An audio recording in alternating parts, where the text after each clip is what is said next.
Hello ನಮಸ್ಕಾರ ಎಲ್ಲರಿಗೂ. Maggi noodles ಅಂದರೆ ಎಲ್ಲರೂ ಇಷ್ಟಪಟ್ಟು ತಿಂತಾರೆ. ಇವಾಗಂತೂ ಹಿಲ್ ಸ್ಟೇಷನ್ಗೆ ಹೋದರೆ ಎಲ್ಲ ಕಡೆಯೂ ಮ್ಯಾಗಿನೇ ಫೇಮಸ್. ಅದೇ ಥರ ನಾವು ಹೇಗೆ ಮನೇಲಿ ಮಾಡ್ಕೋಬೋದು ಅಂತ ನೋಡೋಣ. ನಾನಿಲ್ಲಿ 3 ಪೀಸ್ ಮ್ಯಾಗಿ ತೊಗೊಂಡಿದ್ದೀನಿ. ಅದರೊಟ್ಟಿಗೆ 3 ಪ್ಯಾಕೆಟ್ ಮಸಾಲ ತೊಗೊಂಡಿದ್ದೀನಿ. ಮೊದಲು ಮ್ಯಾಗಿನ ಬೇಯಿಸಿಟ್ಕೊಂಡ್ಬಿಡೋಣ. ಅದಕ್ಕೆ ನಾನಿಲ್ಲಿ ನೀರನ್ನ ಕುದಿಯೋದಕ್ಕೆ ಇಟ್ಟಿದ್ದೀನಿ. ಮ್ಯಾಗಿ ಎಷ್ಟು ತೊಗೋತೀವಿ ಅದರ ಡಬಲ್ ನೀರು ಹಾಕ್ಕೋಬೇಕಾಗತ್ತೆ. 3 ಪೀಸ್ ಮ್ಯಾಗಿಗೆ 5ರಿಂದ 6 ಕಪ್ಪಷ್ಟು ನೀರನ್ನ ಹಾಕಿ ಕುದಿಸ್ಕೋಬೇಕು. ನೀರು ಕುದಿಯೋದಕ್ಕೆ ಸ್ಟಾರ್ಟ್ ಆದಾಗ ಸ್ವಲ್ಪ ಉಪ್ಪು, 1 ಟೀ ಸ್ಪೂನಷ್ಟು ಎಣ್ಣೆ ಹಾಕ್ಕೊಂಡು ನಂತರ ಮ್ಯಾಗಿ ಹಾಕ್ಕೊಂಡು ಮಿಕ್ಸ್ ಮಾಡ್ಕೋಬೇಕು. 2 ನಿಮಿಷ ಬಾಯ್ಲ್ ಮಾಡಿಕೊಂಡ್ರೆ ಸಾಕು. ಜಾಸ್ತಿ ಬೇಯಿಸ್ಕೊಂಡ್ರೆ ಉದುರುದ್ರಾಗಿ ಬರಲ್ಲ. 2 ನಿಮಿಷ ಆದ ನಂತರ ನೀರನ್ನ ಬಸ್ಕೊಂಡು ಮೇಲೆ 1 ಲೋಟ ತಣ್ಣೀರನ್ನ ಹಾಕ್ಕೋಬೇಕು. ತಣ್ಣೀರು ಹಾಕೋದ್ರಿಂದ ಕುಕ್ಕಿಂಗ್ ಸ್ಟಾಪ್ ಆಗುತ್ತೆ. ಇಲ್ಲ ಅಂದರೆ ಆ ಬಿಸಿಗೇನೆ ನೂಡಲ್ಸ್ ಮತ್ತೆ ಮೆತ್ತಗಾಗುತ್ತೆ.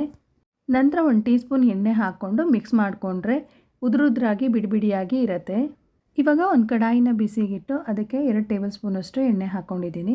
ಎಣ್ಣೆ ಬಿಸಿ ಆದ ನಂತರ ಸಣ್ಣಗೆ ಹೆಚ್ಚಿದ ಬೆಳ್ಳುಳ್ಳಿ, 1 ಹಸಿಮೆಣಸಿನ್ಕಾಯಿ, 1 ಚಿಕ್ಕ ಈರುಳ್ಳಿನ ಉದ್ದುದ್ವಾಗಿ ಹೆಚ್ಕೊಂಡು ಸೇರಿಸ್ಕೊಂಡಿದ್ದೀನಿ. ಈರುಳ್ಳಿ ಕಲರ್ ಚೇಂಜ್ ಆದ ನಂತರ ಕ್ಯಾರೆಟ್, ಕ್ಯಾಪ್ಸಿಕಮ್, ಕ್ಯಾಬೇಜ್ನ ಉದ್ದುದ್ವಾಗಿ ಕಟ್ ಮಾಡಿಕೊಂಡು ಸೇರಿಸ್ಕೊತಾ ಇದ್ದೀನಿ. ನಾನಿಲ್ಲಿ ಅರ್ಧ ಕ್ಯಾರೆಟ್, ಅರ್ಧ ಕ್ಯಾಪ್ಸಿಕಮ್, ಸ್ವಲ್ಪನೇ ಕ್ಯಾಬೇಜ್ ಹಾಕ್ಕೊಂಡಿದ್ದೀನಿ. ಮತ್ತು ಎಲ್ಲನೂ ಒಂದೇ ಶೇಪ್ಗೆ ಕಟ್ ಮಾಡ್ಕೊಳ್ಳೋದ್ರಿಂದ ನೋಡೋದಕ್ಕೂ ಚೆನ್ನಾಗಿ ಕಾಣಿಸುತ್ತೆ. ತರಕಾರಿಗಳನ್ನ ಸೇರಿಸ್ಕೊಂಡ ನಂತರ ಹೈ ಫ್ಲೇಮಲ್ಲಿ ಫ್ರೈ ಮಾಡ್ಕೋಬೇಕು. ಹೈ ಫ್ಲೇಮಲ್ಲಿ ಮಾಡ್ಕೊಳ್ಳೋದ್ರಿಂದ ಕ್ರಂಚಿ ಆಗುತ್ತೆ. 2 ನಿಮಿಷ ಹೈ ಫ್ಲೇಮಲ್ಲೇ ಮಿಕ್ಸ್ ಮಾಡ್ಕೊಂಡ ನಂತರ ಸ್ವಲ್ಪ ಉಪ್ಪು ಮತ್ತು ಅರಿಶಿನ ಪುಡಿ ಹಾಕ್ಕೊಂಡು ಮಿಕ್ಸ್ ಮಾಡ್ಕೋಬೇಕು. ನಂತರ ಮ್ಯಾಗಿ ಮಸಾಲ ತೊಗೊಂಡಿರೋದನ್ನು ಹಾಕ್ಕೊಂಡು ಮಿಕ್ಸ್ ಮಾಡ್ಕೋಬೇಕು. ಒಂದ್ಸರಿ ಎಲ್ಲ ಮಿಕ್ಸ್ ಆದ ನಂತರ ಬೇಯಿಸಿಟ್ಕೊಂಡಿದ್ದಂಥ ನೂಡಲ್ಸ್ನ ಸೇರಿಸ್ಕೊಂಡು ಅದ್ರ ಜೊತೆಗೆ tomato sauce 1 table spoon, chilli sauce 1 table spoon, soya sauce 1 tea spoon ಮತ್ತು ವಿನೆಗರ್ 1 ಟೀ ಸ್ಪೂನ್ ಹಾಕ್ಕೊಂಡು ಮಿಕ್ಸ್ ಮಾಡ್ಕೋಬೇಕು. ನಿಧಾನವಾಗಿ ಆದಷ್ಟು ನೂಡಲ್ಸ್ ಕಟ್ಟಾಗದೇ ಇರೋ ಥರ ಮಿಕ್ಸ್ ಮಾಡ್ಕೋಬೇಕು. 1 ಸ್ಪೂನಲ್ಲಿ ಸರಿ ಹೋಗಿಲ್ಲ ಅಂದರೆ 2 ಸ್ಪೂನ್ನ ಉಪಯೋಗಿಸ್ಕೊಂಡು ಈ ರೀತಿಯಾಗಿ ಮಿಕ್ಸ್ ಮಾಡ್ಕೋಬೋದು. ಮೈದಾ ನೂಡಲ್ಸ್ ಅನ್ಹೆಲ್ದಿ ಅನಿಸಿದ್ರೆ ಇವಾಗ ಆಟಾ ನೂಡಲ್ಸ್ಗಳು ಸಿಗ್ತಾ ಇದೆ. ಅದನ್ನು ಟೇಸ್ಟ್ ಚೆನ್ನಾಗಿರುತ್ತೆ, ಅದು ಕೂಡ ಯೂಸ್ ಮಾಡ್ಕೋಬೋದು.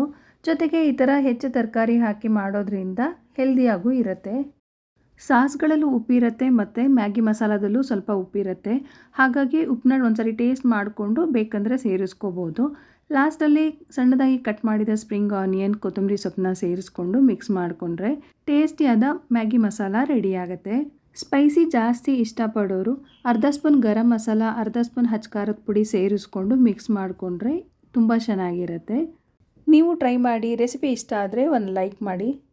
ಹೀಗೆ ಸಪೋರ್ಟ್ ಮಾಡ್ತಾಯಿರಿ ಅಂತ ಹೇಳ್ತಾ ಮತ್ತೊಂದು ರೆಸಿಪಿಯೊಂದಿಗೆ ಮತ್ತೆ ಸಿಗ್ತೀನಿ. Thank you.